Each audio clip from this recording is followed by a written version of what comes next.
तुमने वो लेकर खा तो लिया है, लेकिन वो उधारी अभी तक नहीं चुकी मेरे बच्चे। वो तुम पर भार है। उसे याद करो मेरे बच्चे। तुम भूल गए हो, तुम भूल गए हो वो चुकाना, और वो भी भूल गया है जिसने तुम्हें दिया था।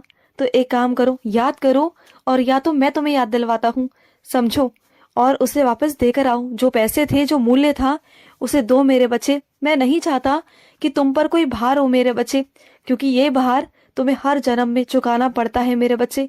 हर जन्म में हमें अपने भार चुकाने पड़ते हैं। तो मैं नहीं चाहता कि इस जन्म में तुमसे कोई गलती हो मेरे बच्चे, बिल्कुल नहीं चाहता।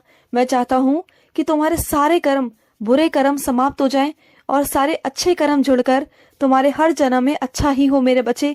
बल्कि मैं तो ये चाहता हूँ कि तुम इस जन्म मरण के चक्रव्यूह से निकलकर बाहर चले जाओ, और ये तुम्हें बार बार जन्म लेना ही ना पड़े, तुम्हें ये सब कुछ काटना ही ना पड़े, ये दुख, ये सब कुछ होना ना पड़े मेरे बच्चे। बस तुम्हें उसी रास्ते पर चलवाने वाला हूं मैं, कि तुम मोक्ष की प्राप्ति कर पाओ बहुत अच्छे से मेरे बच्चे। और सुनो, अगर हो सके ना तो मेरे 11 बच्चों को कष्ट निवारण मंत्र देना।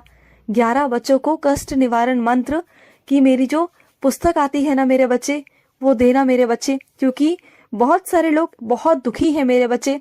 जब वो मेरा कष्ट निवारण मंत्र पढ़ेंगे ना, तो उनके सारे दुख तो मैं काटूंगा ही काटूंगा, लेकिन जो तुम्हारी तरफ से, तुम्हारे माध्यम से जो पुस्तकें बांटी जाएंगी ना कष्ट निवारण मंत्र की, तो तुम्हारे दुख को भी दुगना तिगना काटूंगा मेरे बच्चे। तुम्हारे जीवन में जितने भी दुख, जितने भी संघर्ष आ रहे हैं ना, तो जितने भी लोग वो पढ़ेंगे ना, तो उसका कुछ प्रतिशत तुम्हारे अंदर जुड़ जाएगा, तुम्हारे कर्मों में जुड़ जाएगा, और तुम्हारे सारे कर्म, कष्ट, दुख, परेशानियां सब कट जाएंगी मेरे बच्चे, सब कट जाएंगी। बस मैं कहता जरूर हूँ, कुछ मेरे बच्चे ऐसे हैं कि मेरी बातों को मानकर वो काम करते हैं, तो वो हमेशा आबाद ही रहते हैं। और कुछ मेरे बच्चे ना मेरी बातों को नजरअंदाज कर देते हैं कि हाँ ठीक है, और उन्हें ध्यान नहीं रहता, भूल जाते हैं करना, फिर वो परेशान भी होते हैं। तो मेरी बातों को सुनते हो ना, तो उसे किया भी करो मेरे बच्चे, किया करो। और सुनो, जो तुम्हारी थाली में से अगर एक मुट्ठी चावल भी फेंकते हैं ना, तो मेरे बच्चे मुझे बहुत दुख होता है। अगर तुम कुछ चावल छोड़ भी देते हो, नहीं खा पाते हो, अगर वो तुम्हारी थाली में बच जाते हैं ना, तो उस एक मुट्ठी चावल को ही सही मेरे बच्चे अपने घर की छत पर रखाया करो, या अपने घर की मुंडेर पर डाल दिया करो।